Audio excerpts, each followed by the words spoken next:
Welcome to the BBC News page, Facebook Live. We are talking about the future of this, the BBC.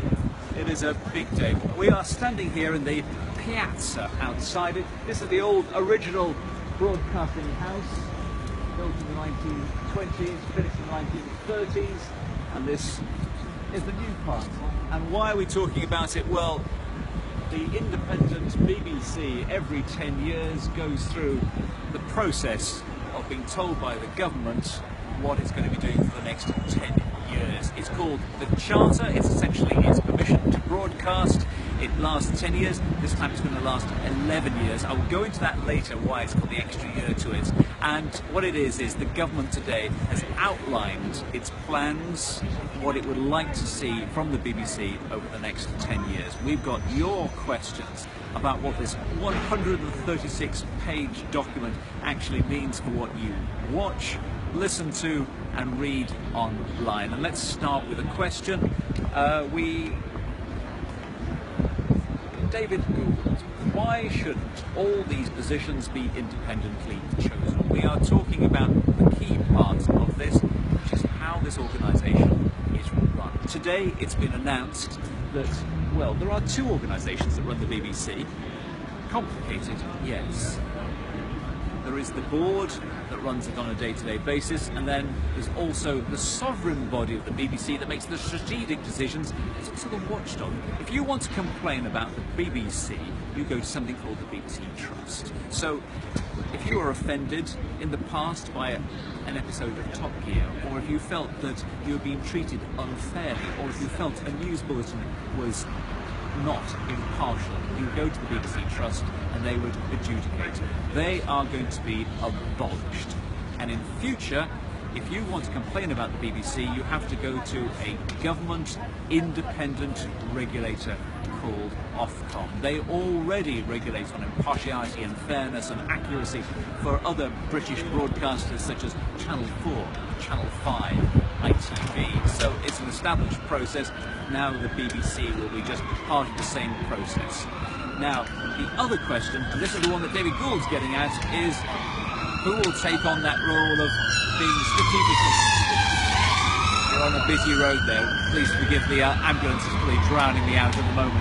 But there will be a new board of directors. Now, the key thing is there'll be the chairman of the BBC there, the director general of the BBC there, and a number of directors. And the key thing is who appoints them.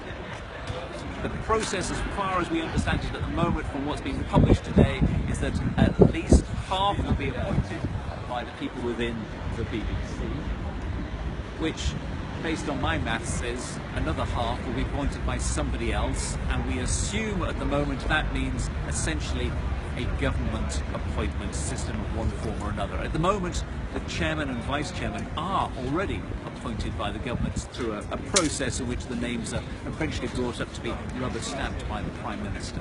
So the argument is, why was it all right to have government appointees with the trust but not with the new board? The reason is this board makes day-to-day editorial decisions. If someone objects within the organisation to what's being broadcast, what type of news it is, they are BBC people, they are not government people. And so this board will be looking at those sorts of areas, and people are concerned if there's anyone who's been appointed with even the suggestion that the government has placed them there, does that compromise the future or the independence of the BBC? So that is definitely a major point of concern at the moment, a lot of criticism of it, and there will be further debate. This is not the end of the story by any means.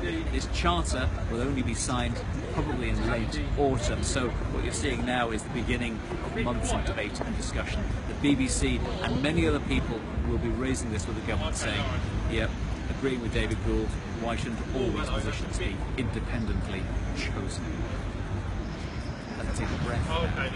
David Drake, why will they not introduce subscription? Well, that's another key point today. The licence fee for the UK households will continue for another 11 years. There were questions always every time this charter happens: will the licence fee be abolished? It's about £145 a year, and it buys you all the TV services, the radio services, online services in the UK. And the reason they always investigate this, and the core reason why they don't introduce subscription, is because the BBC is conceived not as just a TV service for people to buy, but a public service. It's viewed in Britain in the way that you have the NHS or education. You may not use an NHS hospital, you may not use a state school, but it has to be there for everyone. And there is a view that what is produced in this building is a public service that everyone should have access to, so there should be some form of charging that is essentially universal. And on the other side of that, it means that the BBC is obliged to provide something for everyone. You might not like the news, you might not like the soaps, you might not like Radio 1, but you'll find something maybe on BBC 4, maybe somewhere on BBC Online, maybe your tastes are Radio 3's classical music. That's why it's so broad, this requirement to get as close as possible. And at the moment, 96% plus of the UK population uses some BBC output every week. I live in the US. I would love to be able to pay to watch BBC Online. Well, things are changing. In America, there is already BBC America. There is also a BBC store where you can buy programs, download them. There is a new subscription service. So in America, there is a commercial side to the BBC, because of course it's outside where the licence fee payers are. So there is a desire to get more BBC products to people in America. That will carry on changing. That's run by a subsidiary of the BBC. It's a commercial subsidiary called BBC Worldwide.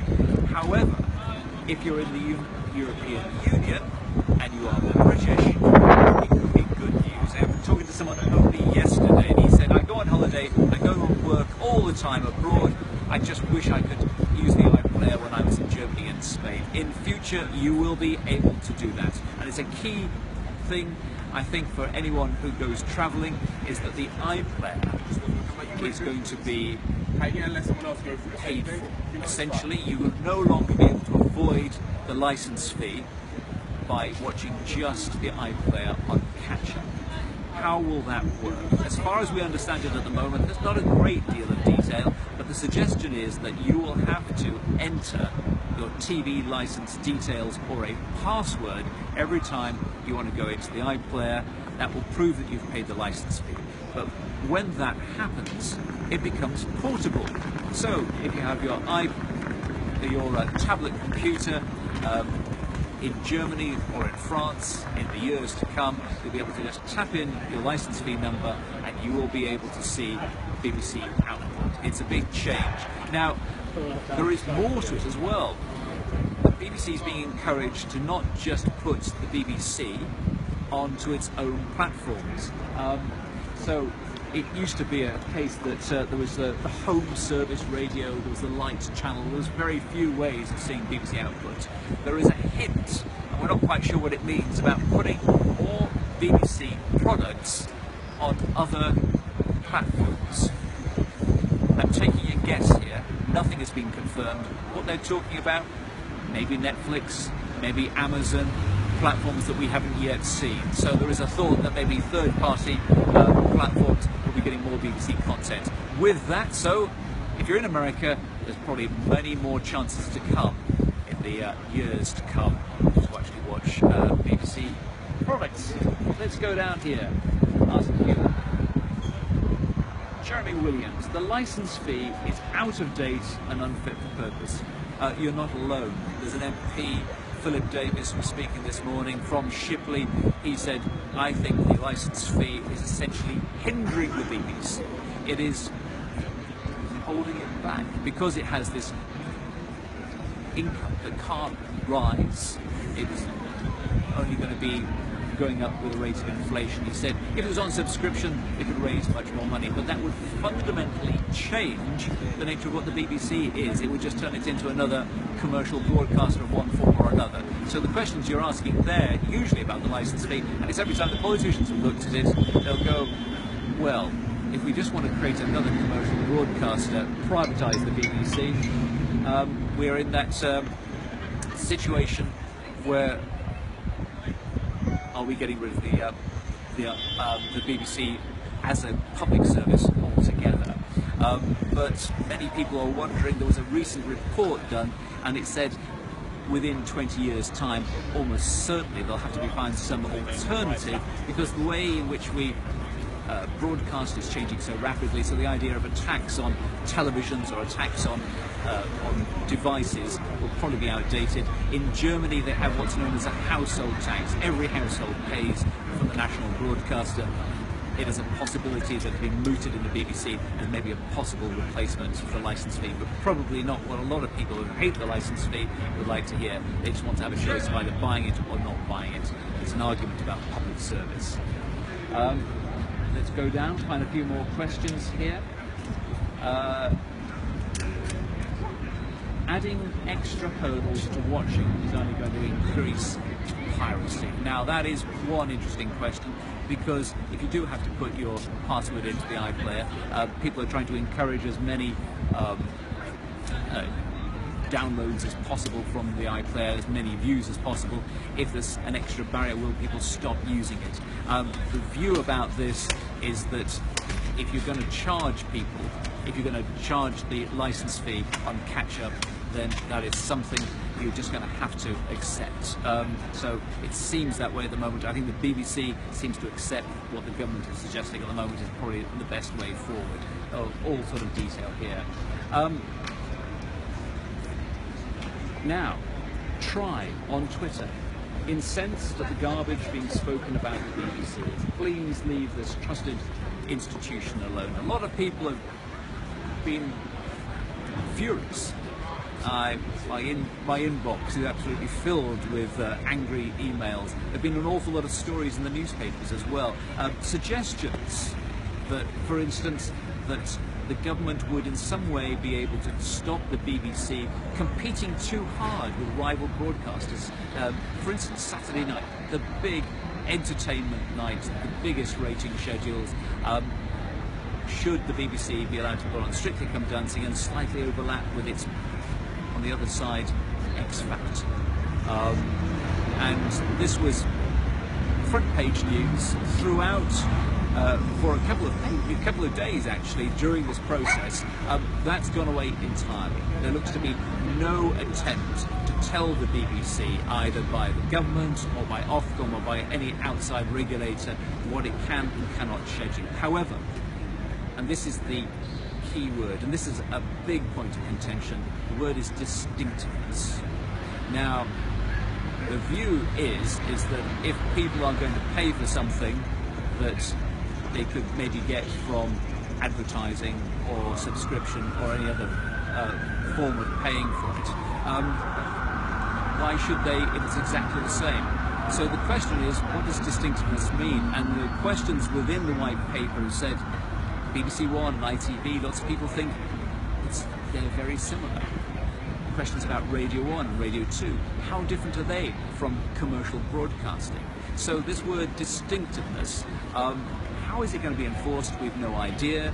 We've no idea quite what it will actually mean. But some people are worried that it might be essentially a way of telling the BBC, don't do so many soap operas, don't do so many dramas, don't do the popular programs.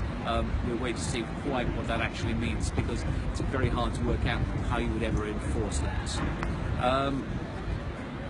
Matt Ashworth, doing an essay on this now. The BBC needs to change to become more relevant in this online, on-demand age that we're moving into, because broadcasting content is important too.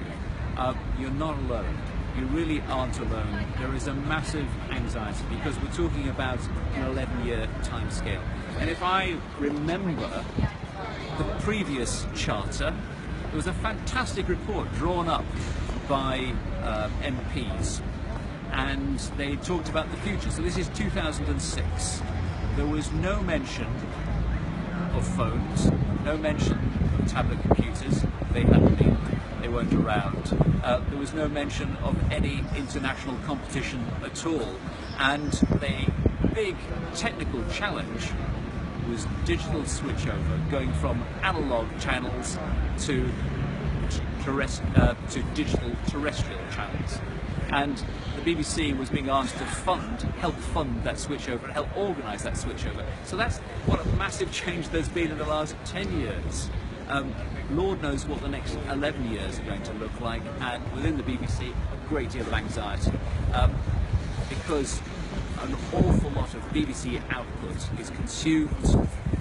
That's why it has such good ratings, why so much of its output is by the people who watch most outputs. The people who are watching 5 hours plus a day of television, and they are people over the age of 60. The average age of BBC Two's audience is 60.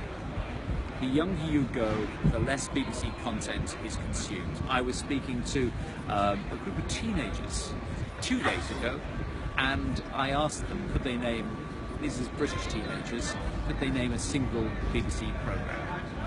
They had seen them, they watched Doctor Who, none of them, because of the way they watched, knew it from the BBC. So a major issue that the BBC is very, very aware of. They're thinking at the moment about how much of their news they deliver for mobile phones. Their new service is about to be launched, and the realization is that the news that people consume this style is very different from the news they consume on the television. More informal, less packaged, shorter and punchier. So the problem about it is if you're going to reach everybody, you're going to do more and more ways of delivering the old format. So it's going to be challenging if you've got the same amount of money and want to deal with more and more different audiences. Okay, let's go and find a couple more questions here. I hope it doesn't affect the quality of the drama that the BBC has been producing. This is Colette O'Meara. I hope it doesn't affect shows like Strictly Come Dancing and The Great British Bake Off. It's an interesting question. The BBC has been told that it's allowed to be popular. The opening words that John Whittingdale, the Culture Secretary, said in the House of Commons today was, absolutely, the BBC can continue to be popular, but it's got to be distinctive. So you're allowed to have high ratings, but the question is, with what are you going to attract those high ratings? Are those programs that no one else could have come up with? Are those programs that could have not been broadcast elsewhere? Strictly Come Dancing, around the world, invented by Wayne Garvey at the BBC. I remember the day when it was announced. There were guffaws of laughter because Come Dancing was a program that had been around on the BBC for decades and had become something of a joke. And the idea of reviving a ballroom dancing show was considered outlandish and obviously going to fail. It became massively successful. It's one of the biggest franchises the BBC owns. It's Dancing with the Stars. It's around the world. It's slightly different in various different countries. It's always fascinating to watch how different it is. But the problem about it is, as soon as it becomes successful, it can be on other channels, as the BBC therefore have a role in carrying on. Well, John Whittingdale said, I think Strictly is right, it should be on the BBC. There's so many other questions. Is the BBC allowed to buy in formats from other countries? So you realise there are so many things. We've got a band playing a lot of noise here. Great British Bake Off, all around the world again.